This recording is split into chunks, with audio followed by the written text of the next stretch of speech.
गर्भावस्था के पहले 3 महीने में भूलकर भी ना करें ये गलतियां।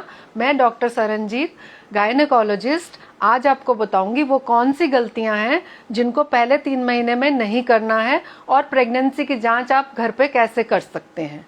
तो पहली गलती, जब भी आपको ये मालूम पड़ता है कि आप गर्भवती हैं तो आपने बिस्तरे में जाकर नहीं लेटना है। जो आपका नॉर्मल रूटीन का कामकाज है, जो प्रतिदिन का काम है, वो वैसे ही करते रहिए। हाँ, अगर डॉक्टर ने आपको किसी काम के लिए मना किया है या आपको बेड रेस्ट कहा है, उस स्थिति में आपने काम नहीं करना है। दूसरी गलती जो है, ये जो फॉलिक एसिड की गोली है, ये हम हर एक को, प्रत्येक गर्भवती महिला को प्रेगनेंसी होने से पहले से खाने के लिए बोलते हैं। जो भी प्रेग्नेंट होना चाहती हैं, हम चाहते हैं कि वो प्रेगनेंसी जब सोचे तभी से ये गोली खाना शुरू कर दें।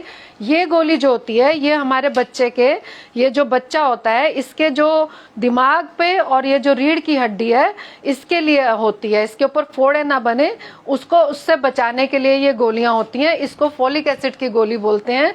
ये आपने जरूर खानी है। एक गलती तो ये हो गई कि आप ये नहीं खाते हैं। दूसरी गलती ये है कि बहुत सी महिलाएं किसी कारणवश, जो कि दूसरे महीने में, स्पेशली हमारे हरियाणा में और पंजाब में, ये दूसरे महीने में कुछ ऐसी दवा खा लेती हैं जिससे कि बच्चे के अंग खराब हो जाते हैं। कुछ देसी, कुछ दवाई या कुछ ऐसे ही कुछ खा लेती हैं। तो वो दवाइयां नहीं खानी है। कोई भी दवाई डॉक्टर से पूछे बगैर आपने कभी भी प्रेगनेंसी में 9 महीने में बिल्कुल नहीं खानी, और पहले 3 महीने में तो कतई नहीं खानी। क्यों नहीं खानी? क्योंकि इन 3 महीनों में ये पहले महीने का बच्चा है, ये दूसरे महीने का और ये तीसरे महीने का। आप देख सकते हैं पहले कुछ अंग सारे नहीं बने हुए हैं, उसके बाद फर्स्ट मंथ के बाद ये थोड़े थोड़े अंग बनने शुरू हुए हैं और 12वें हफ्ते तक पूरे अंग बन जाते हैं। तो हम ये नहीं चाहते कि इन अंगों का बनने में कोई प्रॉब्लम हो या ये अंग खराब डेवलप हो। इसलिए कभी भी कोई भी दवा डॉक्टर की मर्जी के बगैर नहीं खानी। हाँ, ऐसा भी नहीं करना कि अगर डॉक्टर ने आपको फॉलिक एसिड या और कोई दवा आपकी बीमारी की वजह से प्रेस्क्राइब करी है तो वो ना खाएं, वो जरूर खानी है। दूसरी गलती, अचार।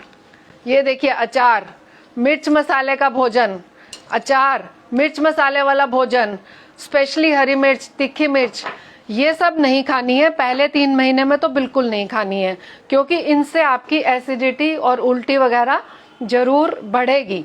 क्या होता है कि पहले 3 महीने में थोड़ा थोड़ा सा जी मिचलाना और उल्टी होना बिल्कुल नॉर्मल है। बहुत सी लेडीज को हो सकता है, लेकिन 3 महीने के बाद ये धीरे धीरे अपने आप कम हो जाता है।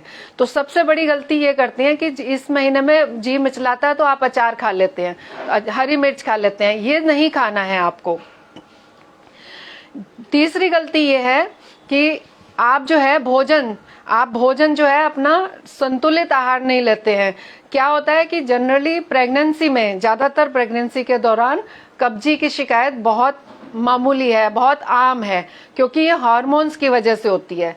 तो इसका कोई इलाज क्या है कि आपने हरी पत्तेदार सब्जियां खानी है अधिक मात्रा में।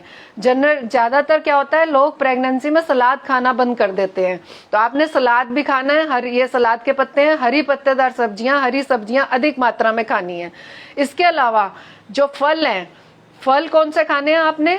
फल आप एप्पल खा सकते हो, सेब खा सकते हो, आप संतरा खा सकते हो। और पपीते के बारे में एक बहुत बड़ी भ्रांति है, लोग जो है पका हुआ पपीता भी नहीं खाते हैं। ऐसा कुछ नहीं है। कच्चा पपीता नहीं खाना चाहिए, क्योंकि उसके अंदर कुछ ऐसे एंजाइम होते हैं जो बच्चे को, पनपते हुए बच्चे को खराब कर सकते हैं। लेकिन पके हुए पपीते को खाने में कोई हर्ज नहीं है। आप मैंगो भी खा सकते हैं, जो आम है, आम के सीजन में आप आम भी खा सकते हैं। इसके अलावा एक ये गलती करते हैं कि आपने किताब में पढ़ लिया और आपने आज तक जिंदगी में कभी एक्सरसाइज नहीं करी, लेकिन जैसे ही आपने पढ़ लिया और आप बुक से पढ़कर, गूगल से देखकर, और तुरंत एक्सरसाइज शुरू कर देते हैं। अगर आपने पहले कभी एक्सरसाइज नहीं करी तो हमेशा, अगर आप प्रेगनेंसी में जो एक्सरसाइज करना चाहते हैं, आप डॉक्टर से पूछकर कीजिए। अगर प्रेगनेंसी से पहले जो एक्सरसाइज कर रहे थे वो आप करते रहिए, उसके लिए कोई मनाही नहीं है। अगर आप पहले सैर कर रहे थे तो अभी भी सैर करते रहिए, आपके लिए कोई मनाही नहीं है। अब मैं आपको बताती हूँ कि आपको कैसे पता चलेगा कि प्रेगनेंसी है आपको। तो सबसे पहले अगर आपके पीरियड्स यानी मेंसेस जिस महीने नहीं आते, तो उसके बाद उसके 1-2 दिन के बाद आप जो है ये प्रेगनेंसी किट मिलता है बाजार में। यहाँ पर 2-3 बूंदें यूरिन की, पेशाब की डालनी होती हैं इसके अंदर। और यहाँ पर ये देखिए ये 2 लाइनें आई हैं। जब भी ये 2 लाइनें आए तो इसका मतलब प्रेगनेंसी पॉजिटिव है। अगर इसमें 1 लाइन आती है तो इसका मतलब प्रेगनेंसी नहीं है आपको, उसका कोई और कारण है। तो जब भी आपकी ये प्रेगनेंसी पॉजिटिव हो तो आपकी ये सबसे बड़ी गलती, आप घर में नहीं बैठेंगे, आप डॉक्टर को जाकर दिखाएंगे। आपके खून की जांच होगी, पेशाब की जांच होगी, और हो सकता है डॉक्टर आपको अल्ट्रासाउंड के लिए भी बोले। तो ये इन बातों का आप ध्यान रखिए, ये गलतियां ना करिए। धन्यवाद।